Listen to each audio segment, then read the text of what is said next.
Veo al farsante en su traje, con su libro de valores, hablando de democracia mientras venden sus favores.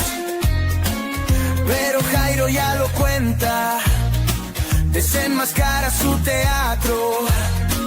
Léelo en este libro, te abrirá bien los ojos, vato. Derek Jairo sin Ferrari, sin congruencia ni visión. Se pasean por todo el mundo con su farsa y su ambición. Si te quieres enterar de esta comedia tan bizarra, lea a Jairo Calixto y su humor que nunca falla. Se vendió, y en el Ferrari le quedó. Se vendió, y la historia lo olvidó.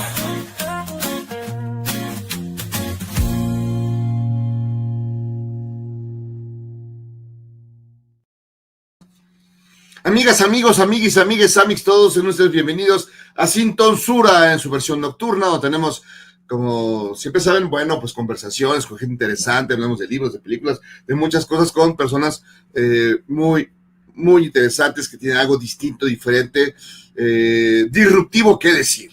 Y bueno, pues en esta ocasión tenemos a Lidet Carrión, compañera de mil batallas, bueno, sobre todo el Milenio, ahí estuvimos juntos algún tiempo, y bueno, está su libro Feminicidio Mítico, del crimen al producto cultural, imágenes narrativas, modo de consumo de la violencia, el consumo de la violencia. Un libro, la verdad, muy interesante, extraordinario en muchos sentidos, que te hace repensar muchas cosas, incluyendo a personajes, pues sí, como bien míticos, como el Goyo Cárdenas, a quien pensábamos que era pues una figura casi romantizada, o muy romantizada en muchos sentidos, y ya desde su perspectiva de Lidet, bueno, tiene otra manera de ver las cosas. Y bueno, pero bueno, no quitemos el tiempo y veamos y platiquemos con Lidet. Hola Lidet, bienvenida. Hola, ¿cómo estás? Muchas gracias por la invitación. No, qué padre, o sea, volver a verte. He seguido tu carrera, pues he visto tus libros, tu trabajo periodístico, de reportera, de investigación. De verdad es muy interesante, has aportado un montón de cosas sobre un tema que es, digamos, que es el eje de lo que tú has venido haciendo en los últimos años, que son los feminicidios, pues siguiendo casos como el Río de los Remedios, ¿no? Que es así apabullante, ¿no? Y terrible y conmovedor, y también pues te lleva a pensar, ¿no? Todas estas cosas que de repente pues desde la perspectiva pues machista se ve casi como algo de juego, y no lo es. Las muertes de Juárez, bueno, muchas historias terribles, y creo que ido creciendo. Pero ahora en este libro, Feminicidio Mítico, veo que le das la vuelta, no que el tema no sigue estando ahí, pero lo ves desde otra perspectiva, incluso confrontándote contigo misma, lo cual me llama mucha atención. No, es que yo veía series de crimen, ¿no? Y para ver, para entender, para comprender, para controlar mis miedos, que también los tienes. Bueno, cuentas una propia experiencia personal sobre estas que te pasó. Entonces, bueno, todo esto se ve de otra manera. Cuéntale a la gente, ¿qué fue lo que desató, digamos, esta visión diferente sobre un tema que ya has trabajado en el campo, en la vida real? Claro, no, pues muchas gracias. Sí, efectivamente, pues obviamente mi primer libro es La Fosa de Agua, que es sobre feminicidios en el contexto de delincuencia organizada, crimen organizado en Ecatepec y Tecámac. Y inclusive desde antes de que publiqué el libro, porque yo venía publicando de manera constante esos temas, me invitaban mucho a dar talleres, ya sabes, entre colegas, periodistas, ¿no? Pues que vente a dar un taller acá, y sobre cobertura, sobre cómo no revictimizar, etcétera, etcétera, ¿no? Entonces yo iba ahí lo platico más o menos en la introducción, iba ahí con mi PowerPoint diciendo algo que yo ya había identificado, porque, pues sí, como lectora, ¿no? O sea, por empezar, por mi cobertura, por un lado, pero también como lectora de novelas, que también veo series, etcétera, o sobre todo veía series policíacas, ya hace mucho que ya no las veo, justo por... ¿Ya no ves La Ley y el Orden? No, es que Cuando empecé a cubrir de manera constante, te cambia. Te das cuenta que es una ficción, te das cuenta también, te cambia, pero sí las veía de más chavita, de chavita las veía cuando empecé en Milenio, que cubría cosas amables como educativas y cosas así, las veía, pero cuando empecé realmente pues de repente sí veía, pero te das cuenta que es distinto, ¿no? Pero de esa forma entendía, de repente vi que había cosas que de alguna forma habían ocurrido, que alguien había cubierto, y después ya en el caso mexicano, que yo había cubierto, y que de repente se volvían una ficción, ¿no? O eran retomadas por toda esta industria del espectáculo, ¿no?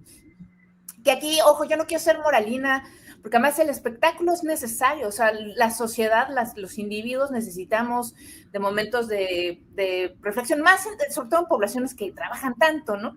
Entonces, pero es cómo llevan y qué mensajes llevan, ¿no?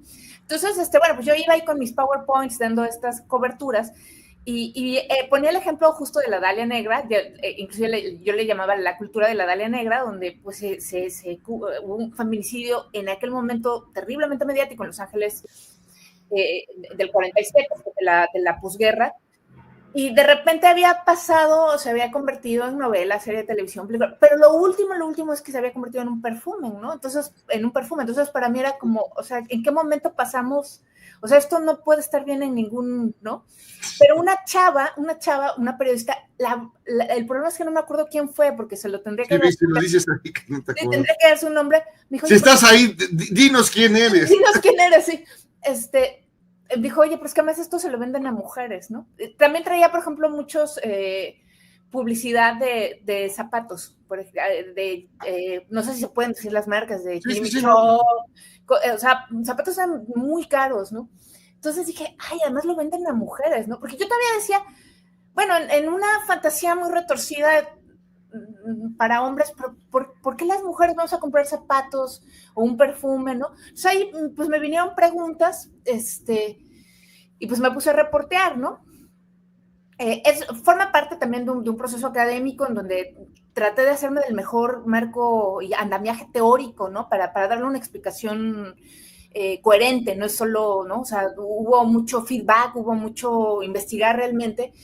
Y bueno, pues eso es. Entonces, bueno, pues me encuentro con que sí, las mujeres históricamente nos hemos interesado, esto que comentabas de las series de televisión, pues sí, somos de las principales consumidoras de productos culturales, llamémosle así, que tienen que ver con crímenes, sobre todo con crímenes cercanos, ¿no? Porque los hombres, pues también consumen violencia, pero otro tipo de violencia, ¿no? Por ejemplo, y esto a mí me parece fascinante y creo que se tendría que hacer un estudio, como todas estas producciones, por ejemplo, de históricos de guerra, están dirigidos al público masculino, ¿no? Que a mí me parece muy interesante, porque pues obviamente ahí también hay una pedagogía, una serie de cosas, ¿no? La del héroe, los antihéroes, Sí, hay de todo. También en el caso de feminicidios y de crímenes de este tipo, ¿no? De crímenes, también llamémosle crímenes sexuales o crímenes domésticos, también hay como personajes dirigidos a los hombres que vienen un poco ahí. Y bueno, pues entonces, y me encuentro que pues sí hay, que es un fenómeno constante, y lo que hago es, en este libro bueno, yo decía que eran 4 ensayos, pero en realidad creo que es una crónica, la de Goyo Cárdenas es más crónica que ensayo. Crónica. De hecho, perdón, hay cosas que la verdad ya no me acordaba que del personaje. Sí. La verdad que es muy interesante porque hay cosas que refrescan mucho la idea de este personaje, pues romantizado, idealizado, sí. Porque incluso después de que lo apañaron, está en el Tambo, en Lecumberri, sí. Termina su carrera de abogado, sí. Y ayuda a los otros. De hecho, yo me acuerdo, no, tú eres demasiado joven, pero en los viejos tiempos había una revista sobre el Goyo Cárdenas, un cómic donde relataba las historias, donde ayudaba a gente a salir del tambo, y era como un héroe ya al final de su vida. Es que ahí, en el caso de Goyo Cárdenas, fíjate, bueno, se presenta, nos lo venden, pues, ¿no? En insisto, andamiaje mediático y cultural, como el primer asesino serial de México, lo cual no es cierto. O sea, yo estoy muy en contra del concepto de asesino serial, por algo que inclusive narro ahí en el libro, porque ha limitado mucho el estudio, la identificación, o sea, es muy problemático. Es un término que inventó otro periodista estadounidense, por cierto, junto con un perfilador del FBI, y han sido muy limitados los casos que han sido resueltos con ese esquema. Pero es muy atractivo en la cultura occidental y en la cultura globalizada ya, ¿no? Entonces, bueno, es vendido como el primer asesino serial y bueno, la historia es que encuentran los restos de 4 mujeres, ¿no? Él era estudiante de química, tiene una historia muy interesante porque es un típico hijo del esfuerzo, ¿no? Que viene de una familia más bien de escasos recursos, pero que va escalando, ¿no? Y Pemex, todo esto le permite, digamos, hacerse un futuro y bueno, cae desgracia, ¿no?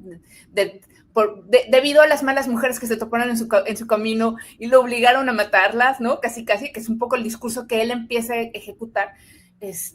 Y es interesante porque tú ves en la prensa, si sigues la prensa, entonces es primero narrado como el monstruo, el barba azul totonaca, le decían, el chacal ¿no? O sea, de Taku, o sea, cosas, y de repente se va cambiando, y es que tuvo una mujer que era malísima, su esposa, sí, un poco como la Sherazada, ¿no?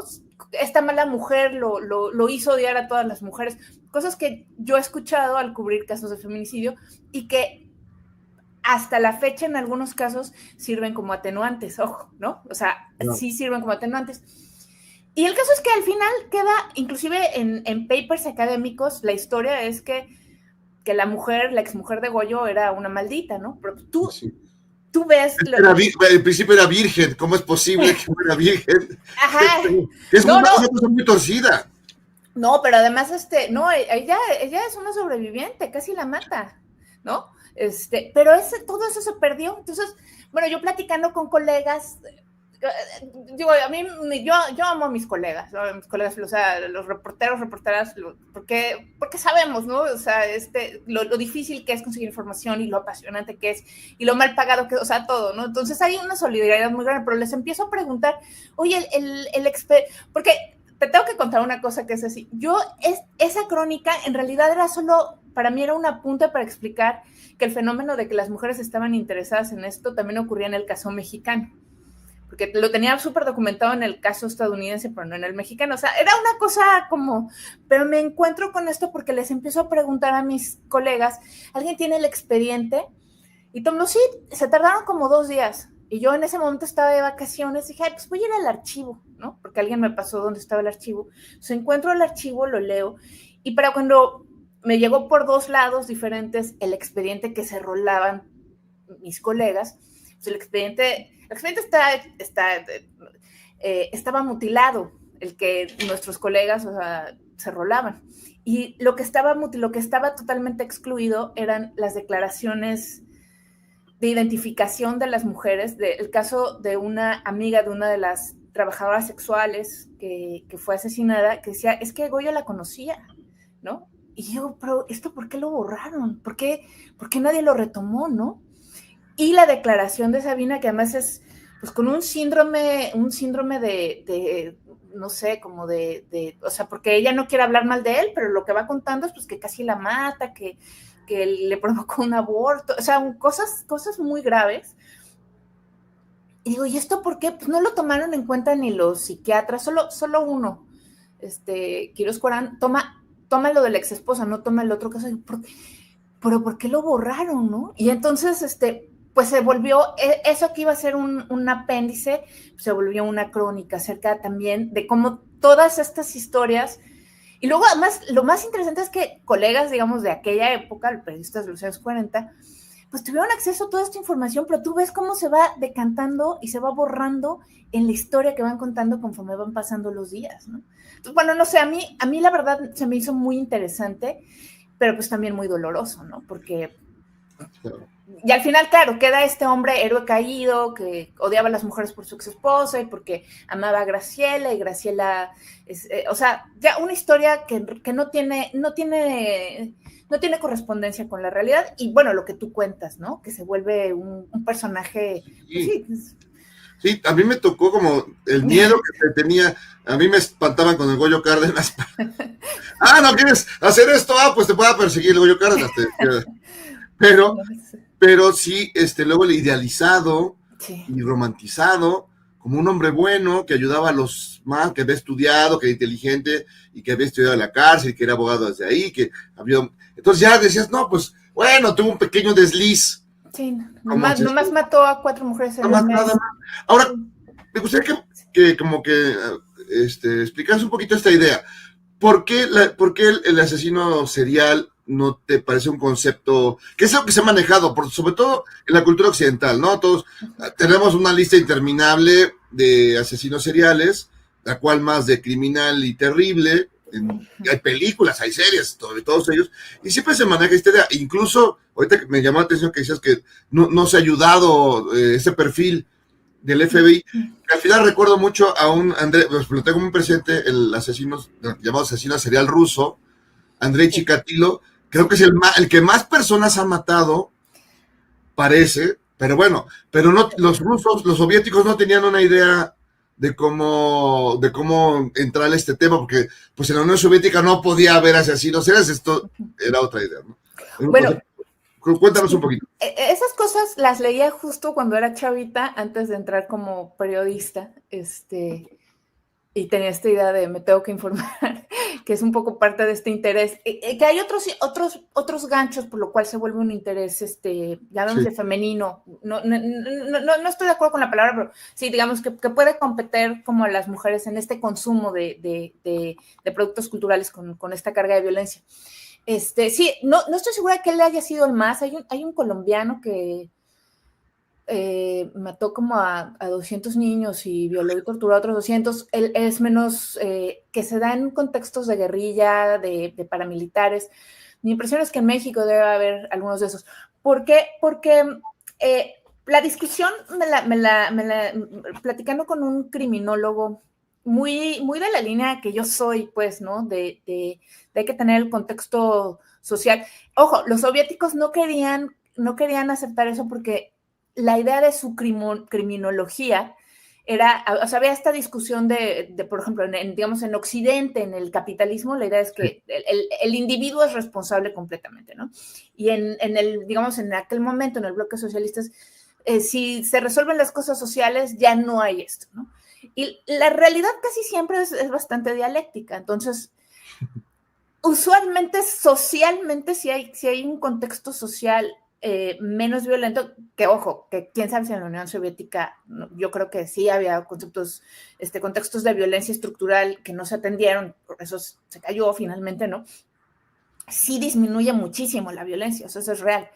Pero también es cierto que hay individuos que son una minoría, son, digamos, una excepción, que encuentran gusto en cazar y matar gente. Casi siempre se van contra personas que están en una situación de mayor vulnerabilidad. Por supuesto, esto históricamente implica mujeres y niños, ¿no? Mujeres, niñas y niños. Aunque bueno, hay sus, ¿no? Entonces, se empieza a hablar. Ya desde la época de Goyo Cárdenas ya existía, de hecho desde más o menos los 20, creo que en Alemania, pero ahorita no tengo el dato y yo tengo memoria de teflón, se hablaba de asesino serial, lo inventaron en Alemania, quienes lo retoman y lo popularizan muchos en Estados Unidos. De hecho, a uno de las personas que estudió a Goyo Cárdenas, le habían encargado un texto sobre asesinos seriales. El problema aquí es que, en realidad, como se ha popularizado, es que hay un asesino serial que está, o como sea, que lo vas a perfilar dado una serie de entramados en su cabeza, ¿no? Entonces, te fijas, todas las películas y todos los discursos tiene un patrón muy definido, solo busca rubias entre 20 y 25, ¿por qué? ¿No? Y aquí regresamos otra vez a esta parte de seguro de chavito, tal y tal y tal, ¿no? ¿No? Y bueno, ya el boom así total es cuando sale El silencio de los inocentes, donde se supone que hay toda esta... Sí. Pero en los hechos no es así. O sea, puede haber variaciones, puede cambiar, tiene mucho que ver la oportunidad. O sea, hay muchas cosas que no se resuelven con esta idea de me voy a meter en la mente del asesino, ¿no? Y además, ¿qué haces? Por ejemplo, además el concepto está totalmente enfocado al tema del crimen sexual, ¿no? Que se explota mucho en los sistemas culturales, pero deja de lado otro tipo de cosas, ¿no? ¿Qué haces, por ejemplo, en este concepto, qué haces, por ejemplo, con las bandas de feminicidios seriales, que son muy comunes en México, ¿no?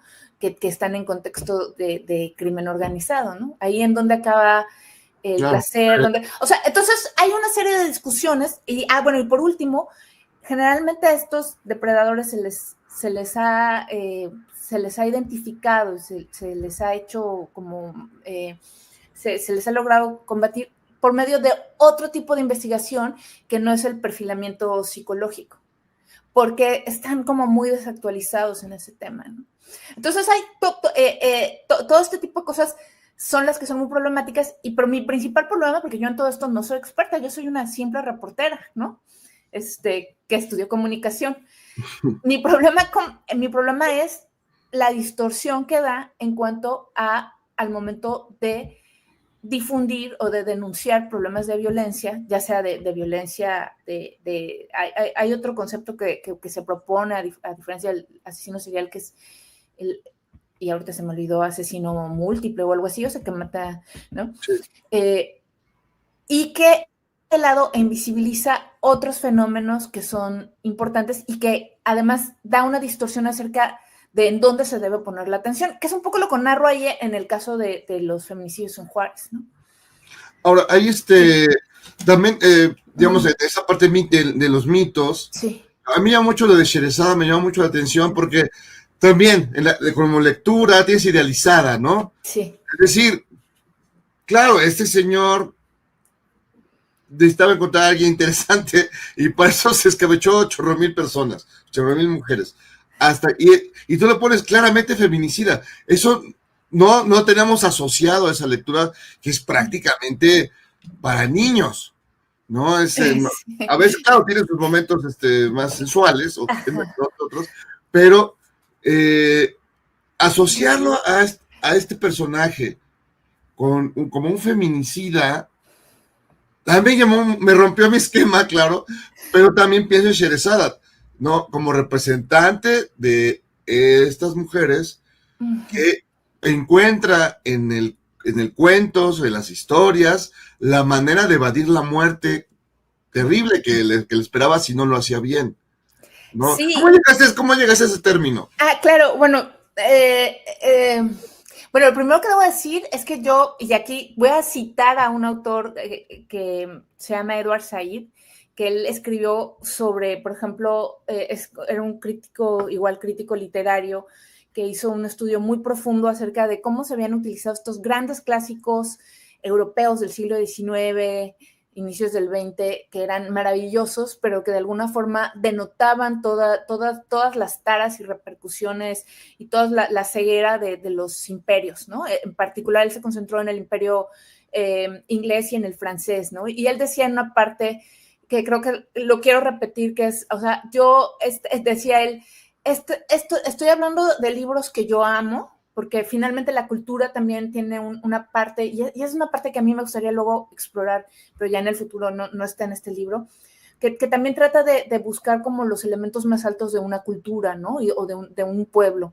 Entonces él dice, pues yo amo estos libros, y después, ¡zas!, ¿no? Pues los desentraña y habla de todo su racismo, de toda la justificación para acabar con pueblos, ¿no? De todo el genocidio que implica un imperio, ¿no? O sea, quiero decir que esto me pasa a mí. Yo no, cuando narro esto no es así de ya no vuelvan a leer a Sherezada, ¿no? Bueno, no a Sherezada, sino Las Mil y Unas Noches. Es un libro que a mí me parece fascinante, pero que sí va retomando aspectos, pues, de una visión muy, pues que era muy real.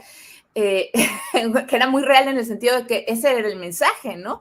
Y que es un mensaje que de alguna manera seguimos. Y aquí yo quiero enlazar, porque este es un mensaje que sigue vigente. Claro, por un lado, Sherezada, ella tenía la opción de ser todavía como salvada, porque su papá era el visir, sí, espero que no lo esté diciendo mal, pero ella dice, han matado a tantas mujeres que me tocan, ¿no? Y entonces le cuentan una historia y dice, bueno, ni hablar, tendré que casarme. Y aquí, bueno, el concepto de casarse como una cosa donde no es algo que tú quieras hacer, sino que es un deber, ¿no? Sí, es una obligación, sí. Ajá, y entonces, a partir de su ingenio, y bueno, de esta maravilla que es contar historias, va salvando y va progresivamente curando al sultán, que pues estaba muy enfermo porque también, y aquí lo vemos como el mismo discurso que dijo Goyo Cárdenas, y que puedes ver en muchos discursos que dicen criminales, tanto llamémosle asesinos seriales como Goyo, o como feminicidas, digamos, que mataron a su mujer, vaya, que son de un solo hecho, ¿no?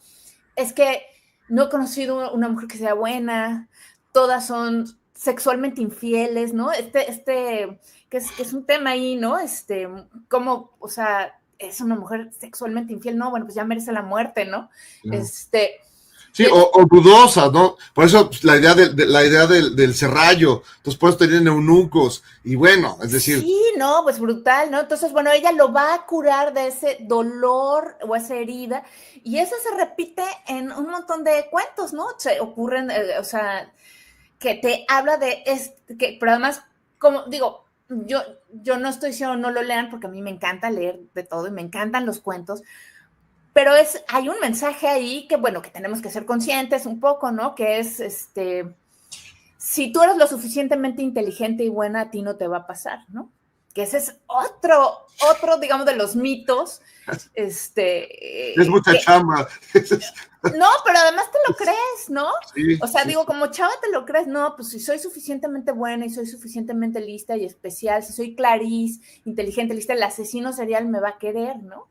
O sea, están esos discursos y bueno, pues hay que hacerse cargo de que están y que están reproducidos en todo este sistema de medios culturales y pues, en fin. No, es que sí, lo primero es muy interesante porque son muchas cosas Sí.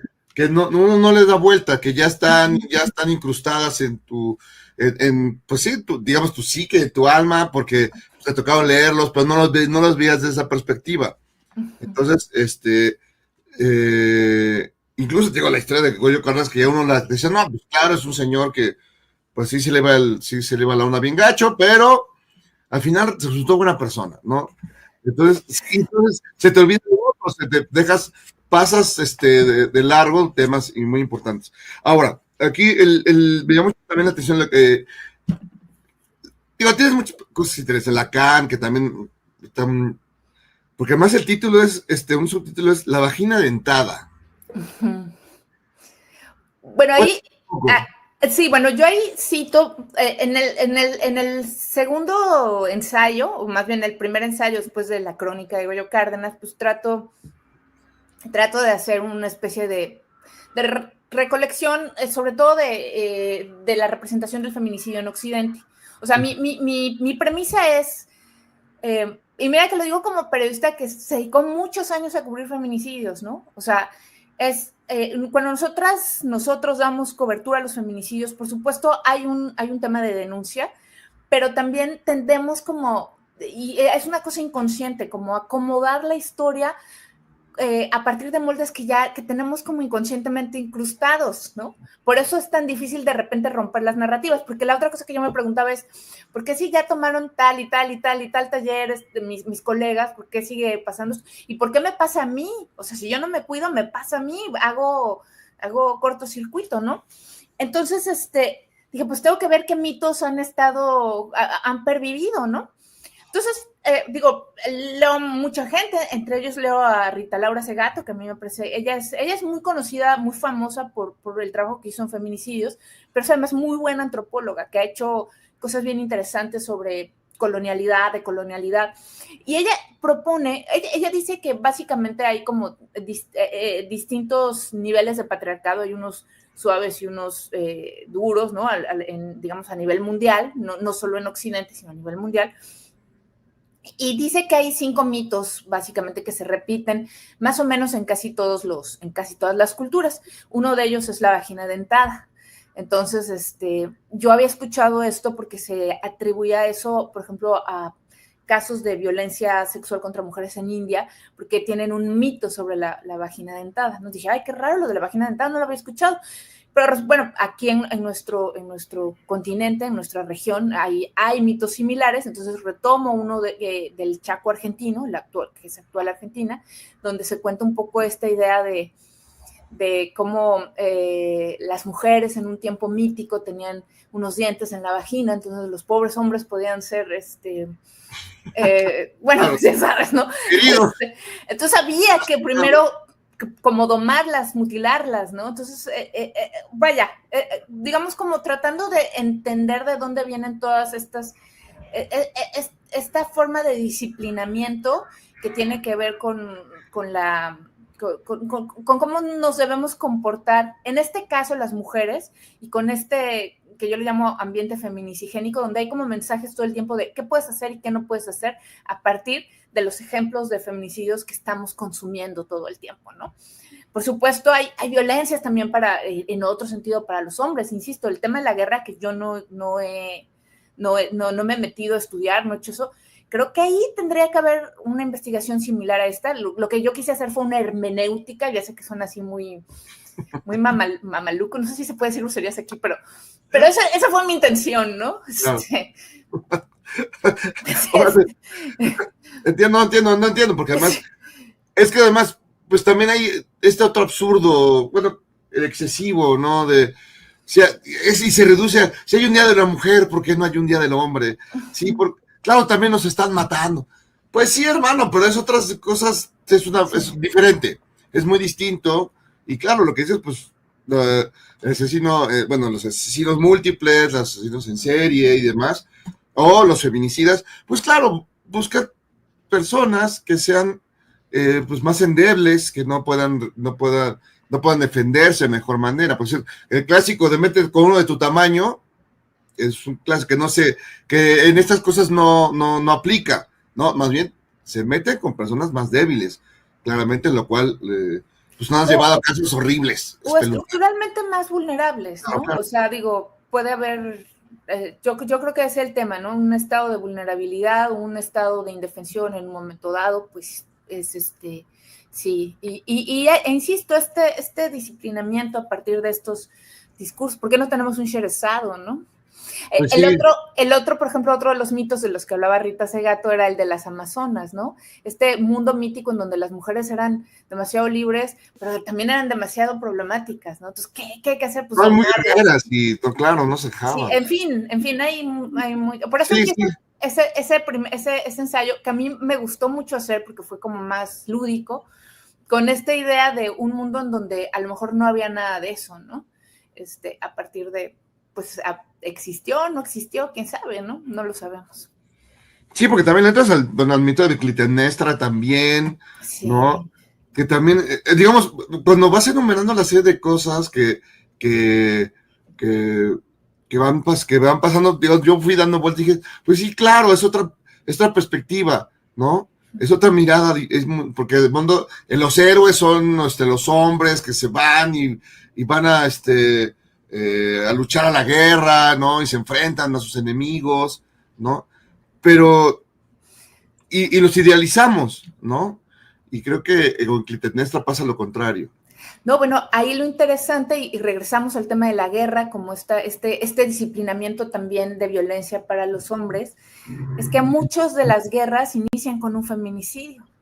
O sea, ahí platicó el caso de la hija de Jefté, que después ocurre con la historia de Ifigenia,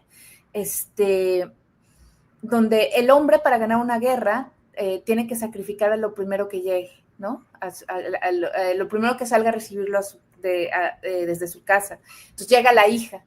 Y en el caso, por ejemplo, de la hija de Jefté, que es el primer feminicidio narrado en la Biblia, el hombre, bueno, ya se había comprometido, ya ganó la guerra, es un héroe, y pues en ese momento tiene que sacrificar a su hija, ¿no?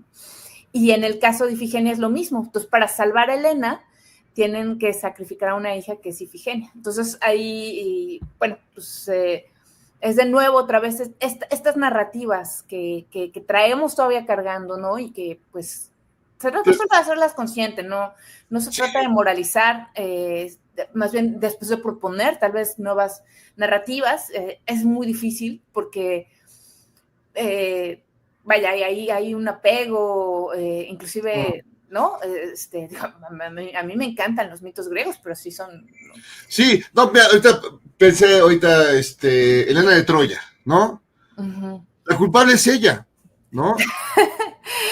ella es la que incita a Paris, ¿no? La que seduce al pobre Paris y termina desatándose una guerra espeluznante, ¿no? Entonces... Bueno, hay un momento en que alguien dice, ¿por qué tengo que matar a mi hija para salvar a otra mujer? Pues sí. Pero al final dicen, ese es el orden y se tiene que hacer y está bien. Y es cuando dices, wow. Sí, exacto. Y bueno, pues, pero cuando lo ves, lo escuchas en los juzgados, dices, oh, algo, claro. ¿no? Escuchas cosas similares, y cuando ves cosas que tú reportaste y lo ves igual en la serie número 2873, que trata de asesinos seriales matando adolescentes, chavillas, ¿no? Que literal cada 2 meses nos revientan una, dices, ¿qué estamos reproduciendo aquí, no? Ahora, ¿cómo explicas, por ejemplo? Es que, bueno, tratando de entender, más que explicar, entender, digamos, esta fascinación, ¿no? Esta fascinación por estos criminales, ¿no? Por estas historias, y que se repiten una y otra vez, de distintas maneras, de distintas miradas, ¿no? Con distintas cámaras, con distintas narrativas, pero se va repitiendo, y sí hay una fascinación, series sobre crímenes hay chorromil, y todos los días se produce una nueva. Las novelas, no se diga, pues, o sea, es decir, ¿de dónde crees que viene esta fascinación? Y tú decías incluso un número, en términos de consumidoras en Estados Unidos, sí. Las mujeres son altas consumidoras de eso. En México no tanto, aunque había que tener bien, y a lo mejor si esas encuestas están bien hechas, etcétera, ¿no? Pero sí hay un alto nivel. ¿Cómo lo explicas? Bueno, se han hecho algunos estudios, sobre todo en Estados Unidos, y se habla, y esta es la parte que es como dolorosa, hasta ahorita nos hemos estado riendo, pero se habla como de tres causales. Bueno, una es la experiencia vicaria, ¿no? Que esa todas las tenemos, que tiene que ver con experimentar de forma vicaria, es decir, no personal, algo que de alguna forma queremos experimentar o que nos causa curiosidad o morbo o lo que sea. Pasa. Que yo creo que también está vinculada con estos miedos, ¿no? Por eso te digo que llamémosle ambiente feminicigénico, de alguna forma está normando a qué te debes preocupar, de qué te debes asustar y cómo te debes comportar. Entonces viene esta experimentación vicaria de la violencia, porque hay un discurso constante de esto te puede pasar y esto, ¿no? Está presente. Entonces hay eso. 2, lo que han dicho muchas chavas encuestadas es esto de quiero entender cómo prevenir, quiero aprender cómo prevenir, pero pues uno no se mete a estudios de criminología para aprender, sino que tratas de aprender a partir de estos momentos de tiempo libre en donde tal vez consumes una serie o un documental, ¿no? Que quizás no están, que de alguna forma también están imbuidos ya de estas narrativas. Entonces está esta idea como de ¿cómo se llama? De querer prevenir, y la tercera tiene que ver con con el entretenimiento. Yo identifiqué otra parte que me faltó como ahondar más, que viene mucho en el caso de la Dalia Negra, es que a las personas que han o que hemos sido víctimas de algún tipo de violencia de esta índole, siendo sobrevivientes tal vez, o de forma mucho más limitada, nos toca de manera distinta. Me da la impresión, muy en particular de la publicidad, y esto no lo alcancé a desarrollar, que de alguna forma aprovechan como este estrés postraumático para llamar nuestra atención y para generar respuestas emocionales. Y además, acuérdate que este tipo de traumas, o sea, hay una tendencia a la repetición, no de que busques propiciar, pero sí hay o sea, hay respuestas que no logras controlar del todo, ¿no? Entonces, esta parte sí habría que estudiarla, o bueno, digamos, hay una limitación en mi investigación porque no logré como llegar hasta ahí, pero sí está esta parte, por eso, ¿no? del interés que hay como para tratar de entender por qué mató a este chico, como para para prevenir, para entender, pues claro, para entender por qué, ¿no? O sea, ahora, hay un momento en el libro donde, es que me da mucha atención, donde hablas de la relación Coyolxauhqui, Coatlicue, es muy interesante porque además está relacionada pues con toda una cosmogonía que de repente nos es ajena y últimamente nos hemos venido interesando, digamos, culturalmente en los últimos tiempos. Digo, la verdad, nadie sabe ni la diferencia de Coatlicue y Coyolxauhqui, ¿no? Y no sabemos que tiene que ver, claro, con todo esto. Es decir, tenemos un pequeño... ¿Por qué nos cuentas un poco de esta relación? Sí, bueno, en este momento de investigar todos estos mitos, pues hay una discusión dentro de los feminismos, de los diversos feminismos, en el que hay como esta discusión de si el patriarcado es exclusivo de Occidente. Entiéndase Occidente como Europa, ¿no? La cultura judeocristiana y lo que viene siendo como sus hijitos, que sería Estados Unidos. Nosotros como mexicanos somos, pues sí, una especie de Occidente, pero tenemos esta raíz indígena. O sea, esta discusión de si los pueblos originarios no exhibían esto, por eso hablaba un poco de Rita Segato. Hay investigadoras que dicen había cosas muy distintas, no se puede hablar de un patriarcado. Rita Segato dice, yo he identificado en todas las culturas que he podido estudiar que hay como un patriarcado suave o débil.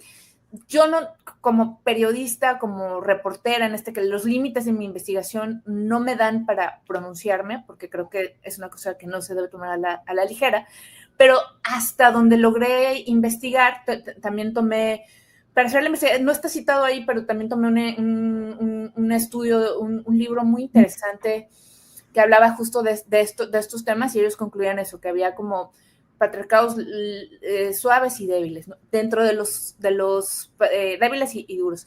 Dentro de los patriarcados duros hablaban de los aztecas. A mí me caen gordos cuando dicen aztecas. Ya desde que les llaman a los mexicas aztecas, me enojo y me sale mi mexica tiagüe interna, así de, no tienen idea de... Pero dije, ok, más allá de a mí me gusta mucho esta parte, creo que soy una antropóloga frustrada,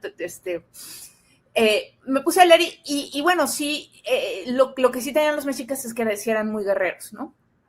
Entonces, hay estudios acerca de cómo se van convirtiendo de cómo se llamaban aztecas, provenientes de Aztlán, tribus, son muchas tribus, no fue una sola migración, ¿no? Que vienen del norte y se asientan donde ven el águila y el nopal y toda esta cuestión.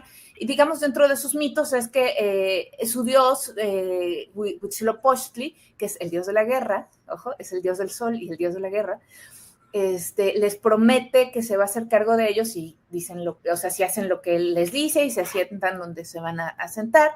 Entonces, cuando van caminando ya en esta cuestión mítica, hasta donde se sabe, era una sociedad bastante igualitaria en muchos aspectos, pero en otras no. Y hay una guerrera, que es Coyolxauhqui, que era que venían como barrios. Entonces ella era la jefa de los suyanos. Llegan al cerro de la serpiente y dice, nosotros nos queremos quedar aquí está todo dar, ¿no? Y o sea, esto es como lo que se sabe de la historia, ¿no? Y entonces hay otro guerrero que es Huitzilopochtli, y les dice, no, nosotros tenemos que llegar allá. Entonces, se confrontan, se pelean y se confrontan, y gana Huitzilopochtli, mata a esta guerrera, y continúan, ¿no? Y entonces la cuestión mítica es que están en el cerro mítico, está la Coatlicue, que es la madre tierra, que es cercana a nosotros sería nuestra Virgencita de Guadalupe, pues, ¿no? O sea, de donde surge todo, donde surge la mamá de todos los dioses, de todo lo que hay en el mundo, ¿no? Y entonces está embarazada de repente, de manera, no sabe por qué, y en esta cultura, en la cultura prehispánica, digamos, el ser infiel era castigado con la muerte, ¿no? O sea, de nuevo, o sea, no todo es blanco y negro, ¿no? Entonces cuentan que la Coyolxauhqui, que es la luna, que es la hermana y la líder, pues va a ir a asesinarlo, pero ella está embarazada de Huitzilopochtli, y entonces Huitzilopochtli le dice a la Coyolxauhqui, no te preocupes, no te va a pasar nada, yo me voy a defender. Entonces, da luz a Huitzilopochtli armado, listo para la guerra, ¿no? Y lo ponen y mata a la Coyolxauhqui, ¿no? Entonces, ahí es lo que cuentan los antropólogos, en particular Matos Moctezuma, que ha sido como uno de los más... Pues es que ahí hay todo los mitos siempre son mitad historia, mitad fantasía, y mitad de nuevo, esta normatividad para la población, que es, van matando mujeres que están asociadas como a los poderes femeninos, porque ya antes no había matado, pero abandonan a la se me fue el nombre, donde está Malinali, ya se me fue el nombre, una hermana de Huitzilopochtli que es muy femenina, que cree en la hechicería, que habla con la noche, con todas estas partes, y entonces Huitzilopochtli les dice en sueños, porque todavía no han nacido, dejen a esta bruja, porque ahora va a surgir el sol y la guerra, y entonces todo esto de brujería, no. Y entonces cuando matan, es todo un discurso muy interesante, por eso insisto que el feminicidio sí tiene algo que ver también con este pacto de la guerra, que habría, a lo mejor estoy inventando, no, pero... Porque pienso, por ejemplo, en Salem, las brujas de Salem, pues pienso en la Edad Media, la persecución a las brujas, ¿no? El por qué, ¿no? Es decir, hay una historia alrededor de todo eso, incluso, digo, constantemente, las mujeres que rompen digamos, las líneas ya trazadas, son castigadas al final, ¿no? Pero ojo, por ejemplo, ahorita que decías lo de la cacería de brujas, no, se tiene la idea de que es en la Edad Media, pero no es en la Edad Media. Si tú te fijas, la gran cacería de brujas es con la modernidad. Digamos, pero ya cuando llegan, sí, pero ya en Estados Unidos, digamos, sí, no, y ahí lo que dicen las investigadoras es que tiene que ver con el capitalismo, porque, sí. Maldito capitalismo siempre tiene que ver con todo. Siempre tiene que ver, ¿verdad? Pero sí se considera que fue una especie de genocidio. Murieron no sé cuántos millones de mujeres, de personas acusadas de brujería, el 85% fueron mujeres, entre el 70 y el 85, o sea, sí hay un factor ahí.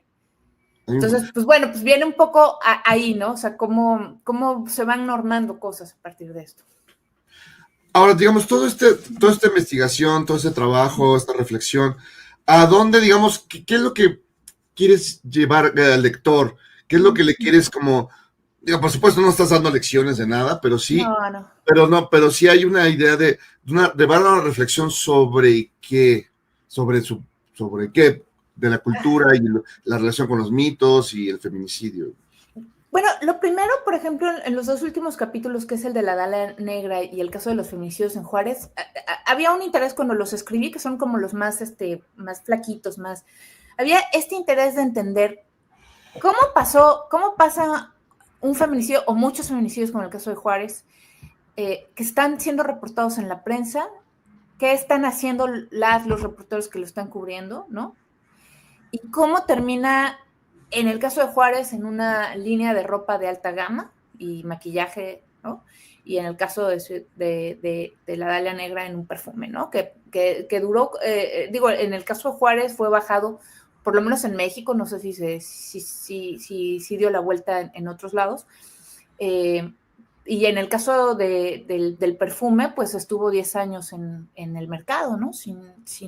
Quería como entender que estaba ahí, quería yo entenderlo y decir, o sea, a mí me parece muy interesante y me parece que había datos que eran necesarios que yo entendiera también para cubrir mejor o para tener un mejor, una mejor forma de es que los periodistas todo el tiempo estamos también seleccionando y editando la realidad al momento. O sea, mejores herramientas, ¿no?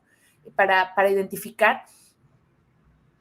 Obviamente, y en el caso, y lo que quería era por un lado como que justo el resultado de estos talleres, que di muchos años, ¿no? Sobre cobertura y eso, pues como entregar algo mucho más sólido, teóricamente hablando, para mis colegas, para las personas que están, y obviamente también pues para público, ¿no? Para que también tuviera más herramientas.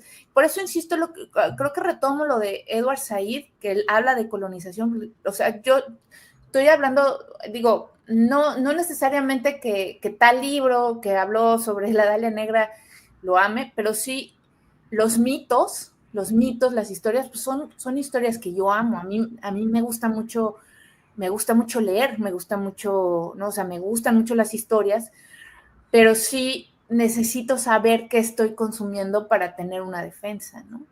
Y también al momento de escribir quiero contar, digo, no sé si ya vuelvo a escribir estas historias como lo hice antes, pero al momento de escribir quiero contar algo que rompa también eso. Entonces son esas cosas. Por un lado, sí, dar más herramientas a mis compañeros, porque además, bueno, sí siento que hay, o sea, el gremio periodístico, pues, insisto, yo les quiero y sé que la inmensa mayoría es bien intencionada, inclusive cuando cometemos errores, ¿no? Entonces, y al público, para los lectores. Sí, esto me llama la atención lo que dices, porque, digamos, este primer libro sobre los feminicidios y relacionado con el crimen organizado, los casos, etcétera, es un libro, además yo creo que tiene esa lógica, es muy guerrero, es un libro enojado, es un libro frustrado, digo, en términos de cómo lo escribiste, ¿no?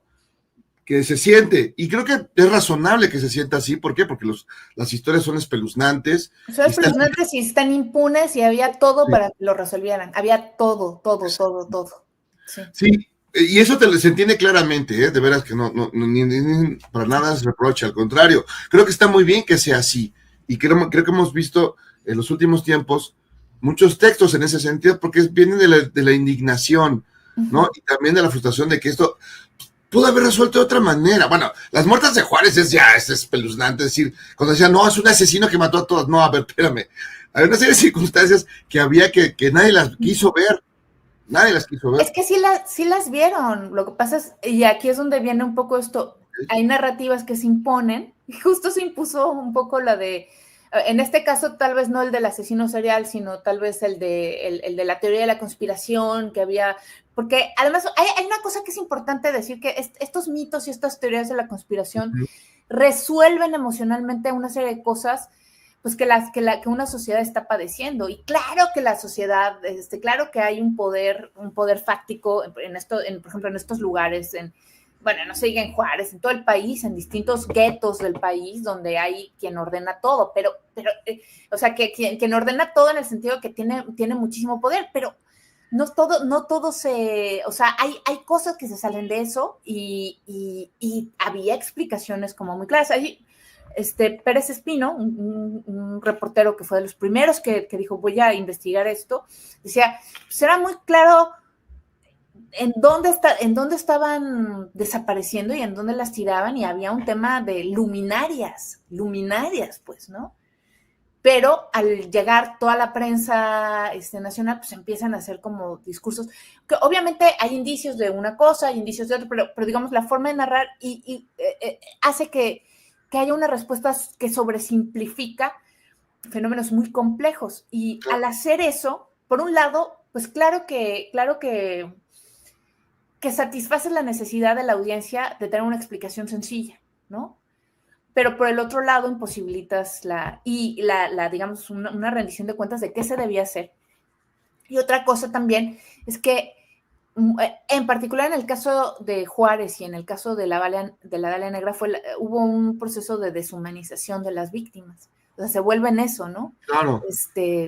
Y hay un proceso en donde también se borra toda la lucha de las familias, lo cual hay un desempoderamiento, por decirlo de alguna manera.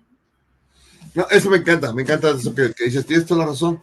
Y lo que siente en este primer libro, y en este ahora es como, no sé si más sereno, pero sí siento que hay una reflexión más profunda sobre las cosas, ¿no? Y además usando los mitos y fantasías y personajes ligados a la idea romantizada del feminicidio, estas historias. Perdón, aquí mi perro. No te preocupes.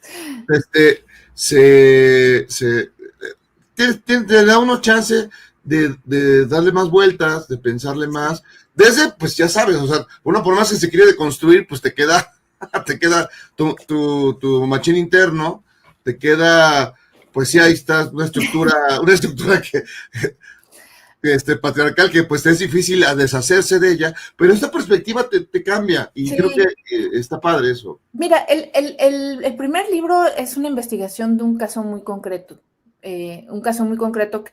O varios casos muy concretos en los que yo presumo, y mucha gente presumió que estaban vinculados, al menos algunos, ¿no? Y inclusive ahí al final resultó que no resuelve todo, que es solo un caso, hubo justo un mal llamado asesino serial, pero bueno, hubo colusión de autoridades, o sea, es un caso muy, muy periodístico. Este libro también lo hizo es un poco más, es menos deprimente, digamos que, también yo no podía seguir haciendo esas coberturas porque emocionalmente son brutales. Sí, Es un no, libro que hice un poco como traía toda esa información, como también para darle un orden. Y de alguna manera, sí, exacto, es más sereno y también un espacio en donde me doy oportunidad también pues sí, de experimentar otras cosas, ¿no? De experimentar esto, lo de los mitos, los escribo como cuentitos, o sea, sí. de darme chance de que no, sí, porque la fosa, digo, a mí me costó muchísimo y me parece que ha sido importante porque documenta muy bien todas estas colusiones y todo, pero sí te deja como, no sé, hecho trizas, ¿no? A mí me dejó a mí, ¿no? O sea, y es también otro tema, es la representación, es el aspecto cultural, no la investigación. Y eso yo creo que cambia mucho, ¿no? No, Para ti fue como terapéutico, en mucho sentido.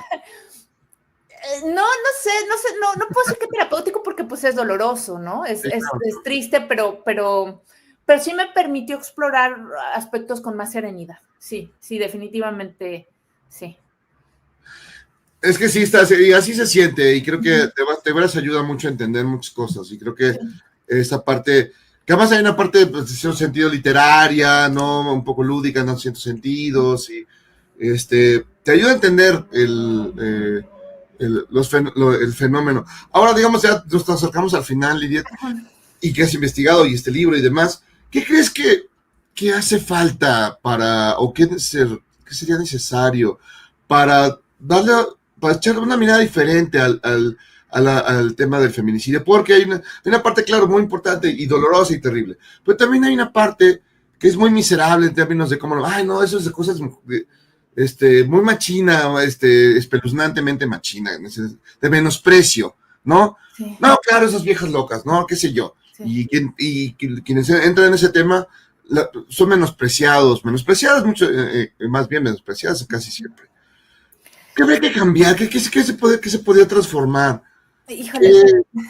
perspectiva? Mira, no lo sé, es que yo creo que ha habido avances. Yo ahorita no estoy viviendo en Mexiquito, ¿no? En mi amado México. Estoy viviendo en Estados Unidos por una temporada.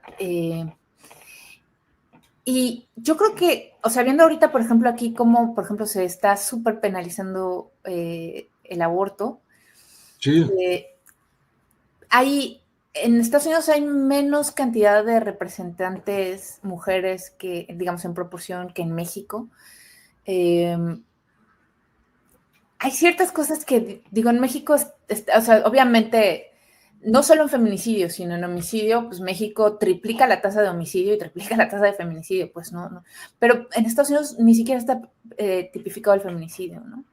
A lo mejor no lo necesitan, a lo mejor ha sido eficiente que diga solo violencia doméstica,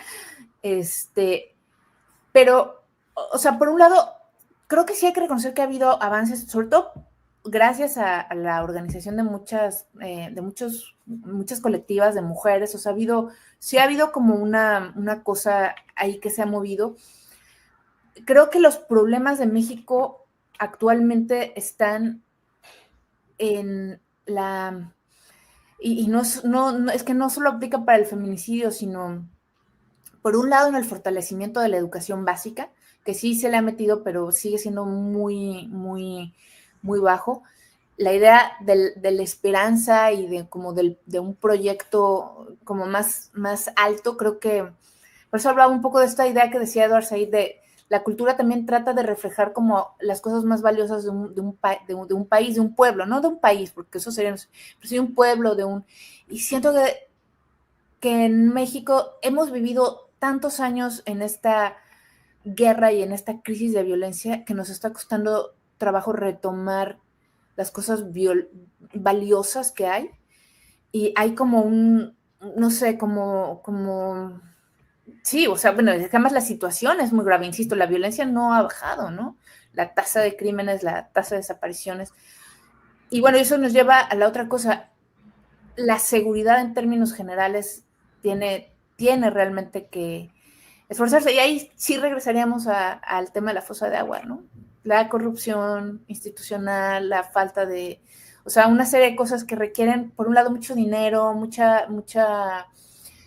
capacitación, también acabar con la corrupción y la colusión con el crimen organizado, o sea, una serie de cosas, pero son tareas monumentales. Nos falta mucho en la parte de instrumentalización. Creo que sí, educación, proyecto de vida, ¿no? Que se ha avanzado un poquitito en los últimos años, pero ha sido mínimo, ¿no? Que exista la esperanza y que no solo sea la opción ser un criminal o sea, creo que, digo, ya sé que me estoy saliendo del tema del feminicidio, pero es que está como muy vinculado. Insisto, claro.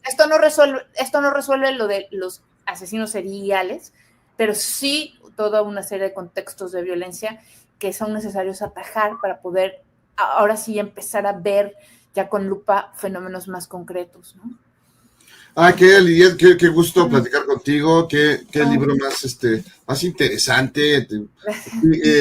Feminicidio mítico, del crimen al producto cultural, imágenes, narrativas, moda y consumo de la violencia. Echar una mirada, de veras te hace repensar muchas cosas, y creo que eso es lo más valioso entre muchas otras cosas, ¿no? Entonces, ya no voy a ver al Goyo Cárdenas como lo veía antes. Entonces, no. En las tarjetas de la DFS le ponían Goyito. Fíjate, sí. Sí, o sea. No, incluso la Dalia Negra, que es un hito en Hollywood, y hay libros, chorromitos. Cada 2 años sale un nuevo libro que asegura que descubrió quién mató a la Dalia Negra. Sí, entonces hay inventos de todo, hay para todos los gustos, Sí, el mejor que dices que fueron los extraterrestres, ese fue. Oye, querida, muchas gracias. ¿Vas a tener presentaciones pronto de tu libro? Fíjate que tengo un problema porque estoy estudiando acá y no estoy segura de poder salir y que me dejen regresar. Bueno, es que sí. Ves que estás viviendo el cuento de la sirvienta de Margaret Atwood. No hablemos mucho de eso, pero espero ir en diciembre. Estoy también súper alucinada por eso, porque pues es un libro que finalmente uno hace con mucho amor, que le echó años y todo, y estoy como, sí, no sé cómo, no quisiera explicar más, pero... No, yo sé que no está fácil, pero bueno. No lo está. Entonces, esperemos que puedas venir a presentarlo aquí a la patria y que puedas regresar a terminar lo que tengas que terminar allá. Vale. Muchas gracias. Mil gracias, querida. Gracias a ti por el espacio. Fue una gran conversación. Qué interesante. La verdad, te agradezco mucho, la verdad, el libro, y ya con mucho más calma le voy a echar una mirada mucho más. Ahí me cuentas qué te pareció, qué falló, etcétera. Muy bien. Oye, querida, mil gracias. No, a ti. Te lo agradezco muchísimo. No, a ti. Gracias, Kelly. Qué amable. Cuídate. Bye. Mil gracias. Con Lidia Carrión, su libro Feminicidio Mítico.